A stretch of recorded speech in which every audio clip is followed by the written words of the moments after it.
Welcome to the Garden Angelus, where we talk about flowers, veggies, and all the best dirt. I'm Dee Nash from Guthrie, Oklahoma. And I'm Carol Michael from Indianapolis, Indiana. We call ourselves Garden Angelists because we are evangelists for gardening. We love gardening and we want others to love it too. Yes, we do. We are also authors and invite you to check out our books, including my book, The 2030-Something Garden Guide, a no-fuss, down and dirty gardening 101 for anyone who wants to grow stuff. And my books included Potted and Pruned, Homegrown and Handpicked, and Seeded and Sodded, my trilogy of gardening humor. You can ask for any of our books at your favorite bookstore or find them online wherever books are sold. Speaking of online, you can also find us as the Garden Angelists on Twitter, Facebook, Instagram, and Pinterest. And we'd love for you to join our Facebook group, the Garden Angelists Garden Club. And now on to this week's episode. Hello, Dee. Good morning, Carol. How are things in Indiana? Well, my local greenhouse put on Facebook that they opened for the season on Sunday. That is really early because our seasonal greenhouse, Davis greenhouses, they aren't opening until March 20th, which I think is a little late, but they didn't ask my opinion. Well, she follows the weather and the weather looks pretty good. Plus she has violas and pansies that are not exactly jumping out of their pots, but I did avail myself of a few flats of pansies, which are all potted up. And they don't have blooms yet, which I think is the perfect size for transplanting. Oh, I do too. It's better to transplant them when they aren't all bloomed out. But if you decide to do them when they're bloomed out, which is when we most see them here, you can cut off those blooms if you want to. But I didn't buy pansies this weekend. I bought violas. Well, I'm buying violas this coming week. So we have a whole episode where we discussed violas and pansies at length and how they are different and how they are similar. And I think we'll link to that podcast. Yes. I have a cool quote for us. Go for it. Truths are first clouds, then rain, then harvest and food, by Henry Ward Beecher. That is fascinating. I don't think it's just about food and flowers. I think he was talking about something else. But that is way beyond the scope of this podcast. So we're going to talk about a different flower. Yeah, I'm not ready to wade into the political swamp today. No, I was thinking, it just took me right back to like a high school English class where they would say, well, class, what do you think is another meaning about this? It's not just about weather and food. What else is it about? It's really about life, right? Yes, it was about life in the mid-1800s. It was about slavery. He was an abolitionist. Let's talk about nasturtiums. Yay, nasturtiums! This is a flower that you can grow in your vegetable garden. It is. You can grow this flower anywhere you want to as long as you have some sunshine. Exactly. And we haven't talked about plant families in a while, Dee. And I decided with nasturtiums that we should reintroduce plant families. Awesome. You get to pronounce this one because I don't think I can. Tropaeolaceae. Tropalaceae. That was pretty good. Yeah. I don't know. It's not a big plant family, but nasturtiums is basically the deal in this plant family. That's it. Maybe a few other things, but it's not big. But nasturtiums, back to the flowers. Isn't one of our vegetables this week in the same plant family? Well, don't give away the whole thing, and then people say, I got the whole thing now, and stop listening. No. We got to hold that. The tease. I didn't say what it was. Anyway, I have grown nasturtiums in my garden. Oh, really? Me Yes. too. Big surprise there. Yeah. Every year. I have purchased small plants at the greenhouse, and I have also grown them from seed.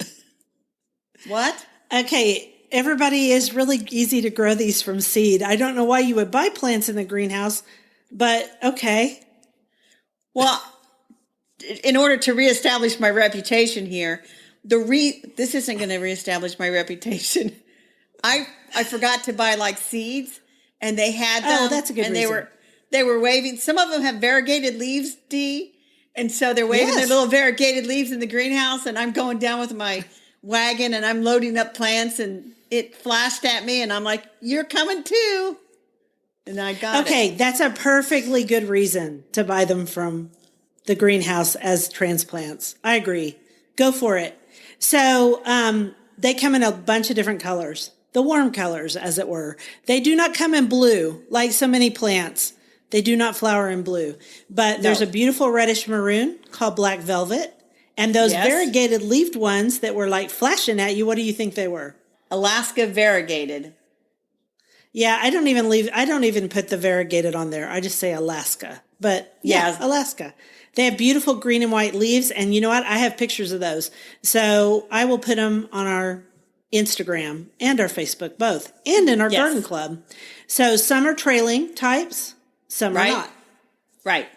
And one of the newest ones is really compact, and it is called Nasturtium Baby Rose, and it was a 2019 AAS winner, and I grew it last year because it came in my AAS seeds from National Garden Bureau, and I have to say, I loved that little nasturtium, and here's why. Yes, the plants were compact. I didn't care about that one way or the other, but floriferous, it bloomed like a champ, and it bloomed for a long time, and it bloomed even in the heat, not the extreme heat. You eventually have to pull them, but it bloomed a lot.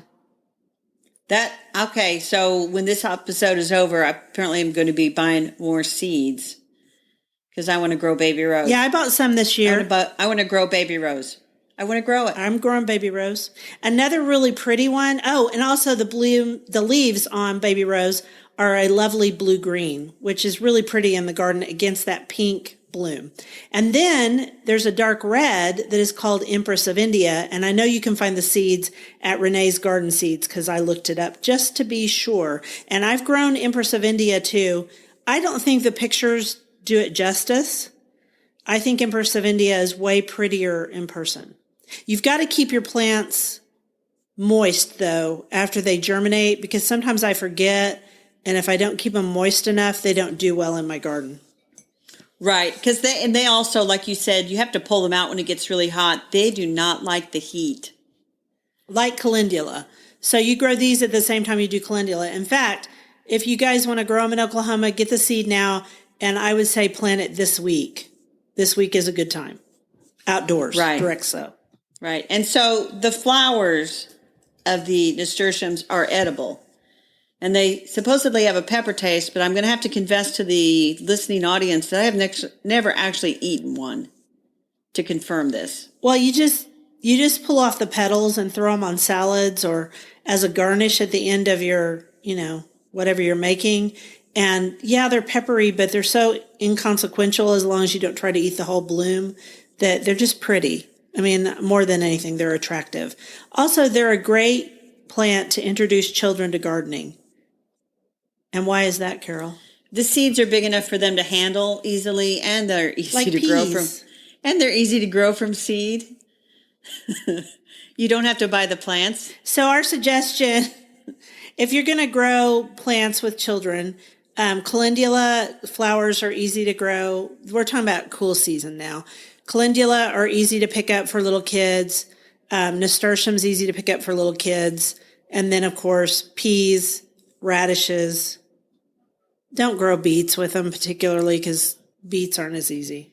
Well, the beet seeds are probably big enough. The problem is they have to be thinned, as we've gone into ad nauseum. They have to be thinned, and we've talked about that a lot because they really aren't one seed; they're a group of seeds. So anyway, nasturtiums don't like it hot. They'll take lots of different soil conditions. They really don't like to be dry. So mulch them with a little bit of mulch too. Right, and I put mine along the edge of the flower or edge of the vegetable beds, and it kind of makes it's pretty too. Because we like pretty, don't we? Yes, I'm all about pretty. I just did that whole talk on beautiful vegetable gardens that are also productive, and it did really well. It went over really well. People were like, yeah, we can do that. I was like, yeah, you can make them pretty. Although I would argue that as long as they're picked and taken care of, vegetable gardens are beautiful. Well, good. If our podcast had pictures, we would definitely talk about that. Maybe we'll figure out how to talk about pretty gardens without actually showing a picture. Won't that be fun? Yeah, or maybe someday we can figure out this whole Zoom thing that we're going to do and try to get it up on YouTube too. We're working on that, people. We're working on it. Okay. That might be a good first topic. All right. Shall we move on to a new quote, Dee? Yes, it's your turn. I tried to give you an edge in by talking about vegetables. Would you like an adventure now, or would you like to have your tea first? J.M. Barrie. I always want my tea first. You know me. I'm not a morning person. I know that. You know what's interesting about J.M. Barrie? Of course, he wrote Peter Pan. Yes, he did. And some other things, but yes. And I read some stuff because I got this little antique book from him, and it was some lecture he gave at some school in England, and they put it into a little book, and it was honestly very boring. But I looked up his bio. Yeah. He used to go, what? I'm laughing because you said it was really boring. Well, it was just this lecture thing. I get it. 1800s lectures probably were boring as all get out. He used to go to Buckingham Palace and read stories to the princesses, Elizabeth and Margaret, back in the 30s. Oh, that's right, because he lived a long time. Yes. Well, cool. And I thought that was really interesting. You know, we think of some of these authors as, long dead and buried, but they still have connections to people living today. And I just thought that was kind of interesting. Anyway, so why we had this quote, Dee, is how do we segue from nasturtiums to unusual greens you can grow in the garden? And the answer is watercress. You have watercress sandwiches. Because the English they're well known for having watercress sandwiches and cucumber sandwiches with their afternoon tea, not high tea, afternoon tea. So I guess we could have talked about cucumbers, but watercress is another member of that Tropiaceae family. Tropalaceae. Tropalaceae. I'm going to go with Tropalaceae. But unlike nasturtiums. That sounds great, but I don't think it matters. Nobody cares. Nobody cares. But go ahead. Watercress has to be kept wet all the time. It's almost a water plant. But it is the oldest known leaf. It is a water plant. It is the oldest known. Dee, I'm trying to tell you something. It's the oldest. I'll be quiet. It's the oldest known leaf vegetable consumed by people. And now that you're laughing hysterically, you can't even look at me. Dee, snap out of it. Sorry, I'm laughing. So I can't help it. If you want to grow another cress, which isn't watercress, Well, let's stop for a second. Are you and I going to grow watercress? That's why I'm laughing so hard. Well, you know what? I might. Oh, I don't believe you. All right. The other kind of cress is totally on. I'm growing watercress. Totally on. I'm doing it. Growing it. Doing it. I'm not. Okay, go ahead. So tell us about upland cress, which is what you can grow if you're not going to have the guts to grow watercress. I don't want the mosquitoes to grow watercress. So upland cress, it isn't actually watercress. It is actually in a different genus. It's Barbaria verna. That's its name. And it's not the same thing, but it looks like watercress. It has long stems. They occasionally sell it in the store with its roots attached. It is delicious. It tastes like watercress, I'm told. I can tell you it tastes delicious. It's a little bit peppery, but not spicy. It's a good vegetable. But am I going to grow it? No. It's supposed to be easy to grow. You can get seeds from Johnny's Selected Seeds. I would suggest if you're in a cress mood and you want to grow it, I think it's a cold vegetable, so do it now if you live in Oklahoma and, harvest it before mid-June because it's going to get hot. I would say the same thing in Indiana. You're done with that one by about mid-June. But you know what, Dee? Because I'm all adventuresome and ready to go out there and try new things all the time. Everybody who knows Carol is now laughing hysterically. I'm going to grow watercress and upland cress, and I will report back on the results. How are you going to grow watercress? I'm going to get a shallow dish with mud and grow it. Okay. I'm excited that you're going to do this, but there's no way in, blank that I'm going to do it. We got to keep this clean. All right. So we decided we would talk about other unusual greens that you might like to grow. And the first one is corn salad or I don't know how it's pronounced. I pronounce it mache. Could pronounce matcha. I don't think it's pronounced make, but it's M-A-C-H-E. You can get the seeds from Botanical Interest Seeds.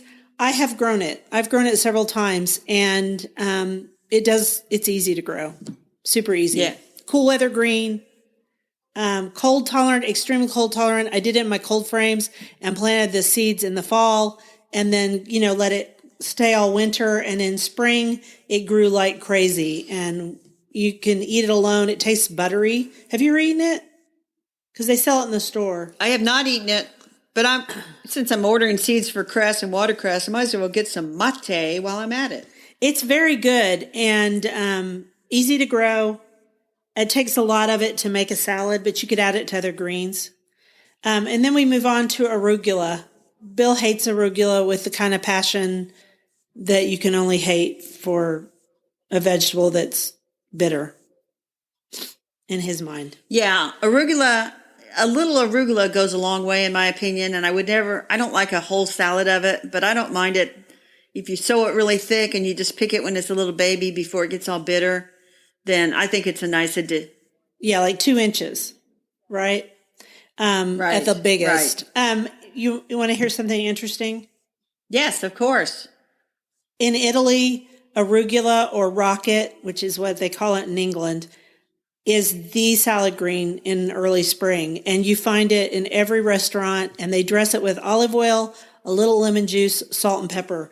But they know how to grow it, and and here when it gets hot, it gets more bitter. But they have the right temperature for it, and they must start growing it in late winter because it's everywhere. We went there in March, and almost every night there was an arugula salad. I personally love arugula, so I was happy about this, especially the way they make it. Yeah, I've seen it grown, but I have not actually, and I've obviously eaten it. But I'm gonna grow some. I'm probably gonna sow some seeds this week outside because we aren't gonna get terribly, terribly cold, and I think they'll do okay, especially in containers. Yeah, I've got to get out there and get stuff sowing quick outside because I have a feeling we are not having much winter at all, and I better get out there and get those done like tomorrow and today, and also get my other stuff started. There's always that moment in late winter, early spring where the week before you want to do everything, and then you're like, no, I need to wait one more week to start those seeds. And then the next week you need to do everything all at once. Don't you find that in Indiana too? Kind of. I mean, when she said the greenhouse was open, since I'm traditionally their first customer, I rushed down there and a little disappointed that another lady beat me to it, but I'm still their favorite. It's not a competition. What? I'm the first on the block to have pansy. It's not a competition. What? Yeah, for those of you who don't know, Carol is very competitive. No, I'm not. Let's talk a little bit about mesclun. Mesclun. Okay. Let's talk a little mesclun. You probably get arugula and mesclun. Almost all of the mesclun mixes, I've seen arugula in them, especially the ones that they consider more spicy. Right. It's almost always in there, but it's a mix. I remember when mesclun first came out, like when it first was starting to be sold. Right. And I thought, I didn't know what it was, and I didn't know how to grow it, but I knew I wanted to. And now I grow it all the time. And basically, it's just a mixture of baby greens that you would grow. Exactly. And you eat them as baby greens. And so you don't need a full-size garden. You could just get a big pot, and it doesn't even have to be a really deep pot, and you can grow mesclun in a nice little sunny spot. Yeah, I did a salad bowl project with it for my book. Right. So it's in my book, and I think I have a picture of it. It's an easy way to grow.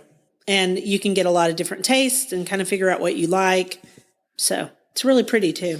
It's gorgeous. Is that enough about greens for today? It is. And I wanted to say, yes, and I can segue to what's on the bookshelf out of this.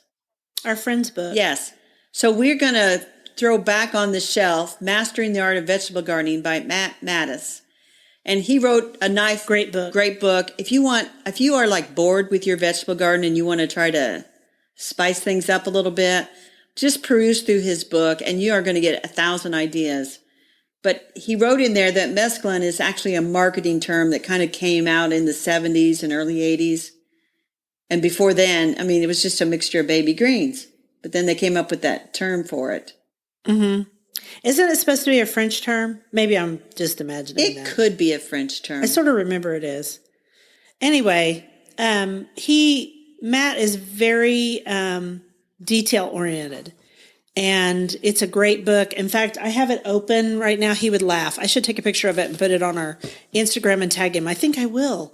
I have it actually open to some, I think, cherry tomatoes, and it's sitting on my sofa table because I like Matt a lot. He's one of my favorite people, and it just makes me feel like, I'm talking to him because I look at the book and his book is so warm.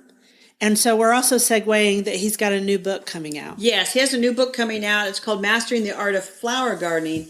And Dee, I just got this book a few days ago. Did you get the copy? I don't have it yet. It's coming.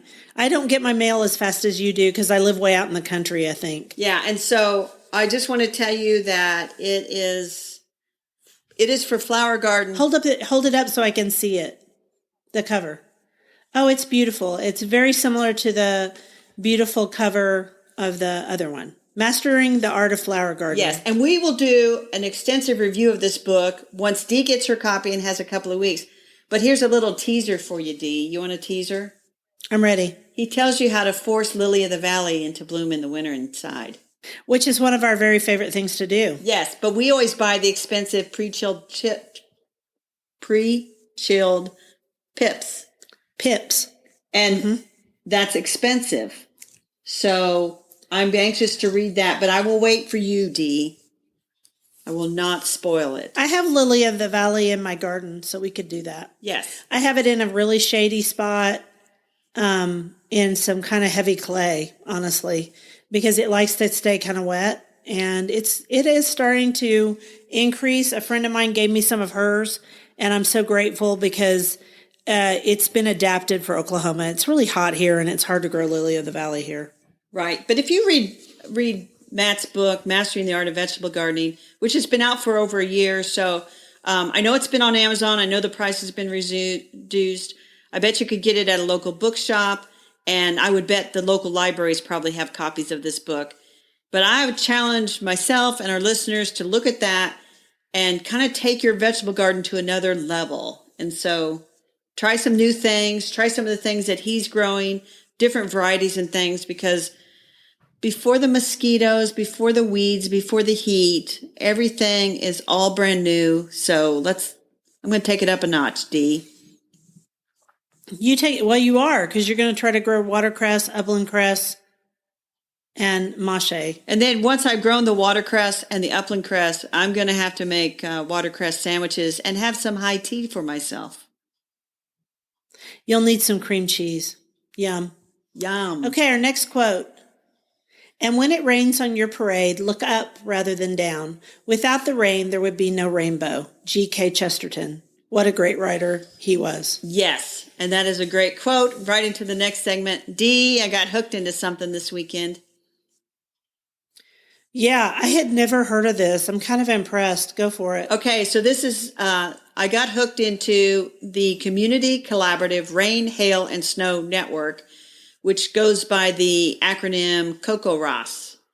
And what it is volunteers like you or me. You register your location, right, and then you commit to recording a daily rainfall total, and they have an app that you can download to do this on.